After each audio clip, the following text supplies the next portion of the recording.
In today's video, I'm going to show you how to download areas and navigate offline in Google Maps, allowing you to get directions even when you don't have an internet connection. First, open the Google Maps app on your phone and make sure you're signed into your Google account. Tap your profile picture in the top right corner, then select Offline Maps from the menu. Next, tap Select Your Own Map. A map window will appear where you can zoom in or out and position the area you want to save for offline use. Once you've selected the area, tap Download and wait for Google Maps to save the map to your device.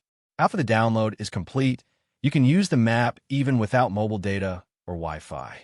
Simply open Google Maps, search for a destination within the downloaded area, and start navigation. Keep in mind that offline navigation works best for driving directions.